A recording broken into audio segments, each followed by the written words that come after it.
Film کے شروع میں ہم ایک لڑکی دیکھتے ہیں جو انٹرویو دے رہی ہوتی ہے، جس کا نام سیورن ہوتا ہے۔ سیورن گھبرائی ہوتی ہے جب ڈاکٹر ایونٹ ریکارڈ کرنے کے لیے ایک کیمرہ لگاتا ہے۔ وہ اسے انٹرویو کے شروع میں یہ کہہ کر اپنی کہانی سنانے کو کہتی ہے کہ اس کی ماں نے کچھ سال پہلے ڈیکیون سے شادی کی تھی۔ شادی کے فوراً بعد اس کی والدہ کا انتقال ہو گیا، تب سے وہ ڈیکیون کے ساتھ رہ رہی ہے۔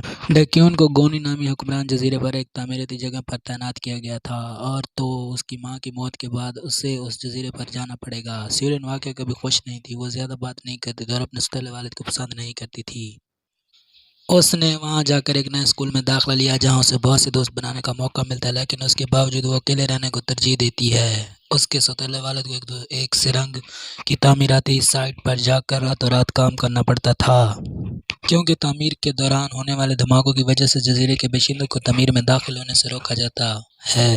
ایک رات سیورن اپنے فون سے اور اپنے بلاگ پر ایک ورم ہول کے بارے میں تبصرے پڑھتی ہے۔ جب اس کے والد کا انتقال ہو گیا تھا اور وہ دنیا سے بھاگنا چاہتی تھی، اور ایسا کرنے کے طریقوں پر تحقیق کرتے ہوئے اس نے ورم ہولز مفوق الفطرت مخلوقات میں دلچسپی لینا شروع کر دی۔ وہ انٹرنیٹ پر لوگوں سے ایسے موضوعات پر بات کرتی ہے۔ اسکول کے کمپیوٹر پر بھی وہ غلطی سے اپنا کمپیوٹر کھلا چھوڑ دیتی ہے، جس کی وجہ سے اس کے ہم جماعت اس کے تبصرے پڑھ سکتے ہیں اور گھر لوٹتے وقت اس کا مذاق اڑاتے ہیں۔ اب سیورن سانگ مین نامی لڑکے سے ملتی ہے جو ایک یتیم خانے میں رہتا ہے۔ سانگ مین اپنا تعارف کرواتا ہے اور سیورن سے دوستی کرنے کی کوشش کرتا ہے، لیکن اگلے دن دوپہر کے کھانے کے دوران وہ اسے نظر انداز کر دیتی ہے۔ سیورن اور سانگ مین اور اس کے دوست ورم ہول کے بلاگ کے بارے میں بات کرتے ہیں۔ سانگ مین کا دعویٰ ہے کہ وہ اس دن اسے پڑھنے کے بعد ایک اور چاہت میں داخل ہو گئی ہے۔ سانگ مین اس کے پیچھے چلتا ہے جب اس کو بلاتا ہے، لیکن وہ اس کی بات نہیں سنتی، گھر جا رہی تھی۔ اس کا کہنا ہے کہ وہ ہر اس چیز پر یقین کرتا ہے جو اس نے بلاگ میں لکھا ہے۔ اپنی مشترکہ دلچسپی سے باہر نکلے اور دونوں دوست بن جاتے ہیں۔ سیورن اور اس کا دوست مردوں کے ساتھ خفیہ طور پر بات چیت کرنے کے لیے ایک لینگویج بناتے ہیں۔ وہ اسے روزانہ استعمال کرنا شروع کر دیتے ہیں تاکہ اسکول کے بعد روزانہ ایک دوسرے کے لیے ڈائری میں نوٹ چھوڑ سکیں۔ وہ شہر بھر میں گھومتے ہیں بھوتوں کی تلاش میں۔ ایک دن سانگ مین سیورن کو جنگل میں لکڑی کے ایک پرانے گھر میں لے جاتا ہے۔ وہ گھر میں کئی چیز تلاش کرتے ہیں اور موم کے بلاکس پر نقش نگار کرتے ہوئے دیر تک بات کرتے ہیں۔ سانگ مین کو سیورن پیار کرنے لگتی ہے۔ وہ ایک دوسرے کو کس کرتے ہیں، جس سے وہ پریشان ہو جاتا ہے۔ ایک دن وہ سانگ مین اور اس کے 3 دوست تعمیراتی جگہ پر جانے کا ارادہ کرتے ہیں دھماکے دیکھنے کے لیے، اور سیورن اس میں شامل ہو گئی۔ وہ اور اس کے باقی دوست جنگل میں سے اپنا راستہ بناتے تاکہ انہیں کوئی دیکھ نہ لے۔ جب وہ باڑ کو پار کر کے سائٹ پر جاتے ہیں تو ان میں سے ایک دیکھتا ہے، باہر نکل کر گھر کو بھاگتا ہے۔ وہ بچہ شاید کسی دن یونیورسٹی جائے گا۔ باقی کسی پہاڑ کے پیچھے چھپ جاتے ہیں تاکہ دھماکے دیکھ سکیں۔ وہ انتظار کرتے ہیں لیکن وہاں کوئی دھماکہ نہیں ہوتا۔ جب کوئی دھماکہ نہیں ہوتا، وہ جنگل میں چلتے ہوئے وہ ایک چھوٹے سے غار کے سامنے آتے ہیں۔ وہ اسے جاننے اور اس کے اندر کیا ہے وہ ایک کے بعد ایک اندر جانے کا فیصلہ کرتے ہیں۔ جب وہ غار کے اندر جاتے ہیں تو وہ پانی میں ڈوبے ہوئے ایک چمکدار پتھر کو دیکھتے ہیں۔ وہ سب کہتے ہیں کہ یہ ایک میٹرائڈ ہے۔ سانگ مین اسے خود پانی کے اندر لینے جاتا ہے۔ وہ پانی میں غوطہ لگاتا ہے اور پتھر کو سرنگ سے باہر لاتا ہے۔ پتھر چمکنا بند کر دیتا ہے۔ بچے نوٹس کرتے ہیں کہ یہ انڈے کی طرح لگتا ہے۔ تائسک نامی لڑکا یہ کہتا ہے کہ یہ انڈا کسی وقت گوبلن کا ہوتا تھا۔ اس کے دادا نے ایک بار اس سے کہا تھا کہ پورے چاند کی راتوں کو پہاڑوں میں ایک غار نظر آتا ہے جہاں گوبلن رہتا ہے۔ جو بھی غار میں جائے گا وہ بوڑھا ہو کر باہر آئے گا۔ دوسرے بچے اس پر یقین نہیں کرتے کیونکہ وہ بوڑھے نہیں ہوئے تھے۔ سورن کو پتہ چلتا ہے کہ اس کا ہیئر پین غائب ہے جو اس کی ماں نے اسے تحفے میں دیا تھا۔ وہ غائب ہے۔ وہ واپس اس گفا میں جاتی ہے۔ باقی اس انڈے کی حفاظت کرتے ہیں۔ وہ غار میں جا کر اپنا ہیئر پین ڈھونڈتی ہے۔ اسے وہ ہیئر پین مل جاتا ہے۔ چمکتا ہوا انڈا پانی میں دوبارہ واپس آ جاتا ہے۔ وہ باہر آ کر دیکھتی ہے کہ انڈا ٹوٹ گیا ہے اور اس کے تمام دوست غائب ہیں۔ وہ ان کو جنگل میں چاروں طرف ڈھونڈتی ہے جب تک کہ اندھیرا نہ ہو جاتا۔ وہ آخر کار جنگل میں کھو گئی تھی اور اسے رات جنگل میں گزارنی پڑی۔ اگلے دن ایک پولیس فورس جنگل میں بچوں کی تلاش کر رہی ہے۔ ایک پولیس والا جس کا نام ڈیٹیکٹو ہوتا ہے ان کو ڈھونڈے گا۔ پولیس سورن اور اس کے دوستوں کو ڈھونڈتی ہے لیکن وہ جنگل میں بے ہوش ہوتی ہے۔ خوش قسمتی سے وہ ابھی تک زندہ ہے اور ٹھیک ہے۔ ہسپتال میں ڈیٹیکٹو اس سے پوچھتا ہے دوسرے لڑکوں کو کیا ہوا، اور سیورن اسے غار اور چمکتے ہوئے انڈے کے بارے میں سب کچھ بتاتی ہے۔ ڈیٹیکٹر اور باقی اس کی کہانی پر یقین نہیں کرتے۔ سیورن انہیں غار دکھانے کے لیے جنگل میں بھی لے جاتی ہے لیکن غار اسے نہیں مل پاتی۔ یہ تقریباً ایسی ہے جیسے پورے چاند کی رات کے بعد غائب ہو جائے۔ تو ڈیٹیکٹر کو اطلاع دی جاتی ہے کہ لاپتہ لڑکوں میں سے ایک جے ووک قلعہ زیر زمین ملی ہے۔ شہر سے 20 کلومیٹر دور ساحل سمندر پر پایا جاتا ہے۔ یہ انکشاف ہوا کہ اس کی موت کی وجہ ٹائم گوبلن تھا۔ میرا مطلب ہے دمہ کا دورہ چونکہ کسی نے اسے زیر زمین دفن کرنا تھا۔ لاپتہ سے بدل دیا جاتا ہے۔ واقعے کے بعد ایک ہفتہ گزرنے والے شخص کو گواہ کر لیا جاتا ہے لیکن باقی 2 لڑکے نہیں ملے۔ بغیر کچھ ثبوتوں کے سورن کسی کو کچھ نہیں بتا سکتی۔ وہ اب پریشان ہے لیکن کوئی بھی اس پر یقین نہیں کرتا۔ جب اس نے ایک دن سچ کہا تو اسے ایک شور سنائی دیا۔ چیکنگ پر اس کے گھر کے باہر سے شور تھا۔ وہ ایک آدمی کو جنگل میں کی طرف بھاگتے ہوئے دیکھتی ہے۔ وہ اس کا پیچھا کرتی ہے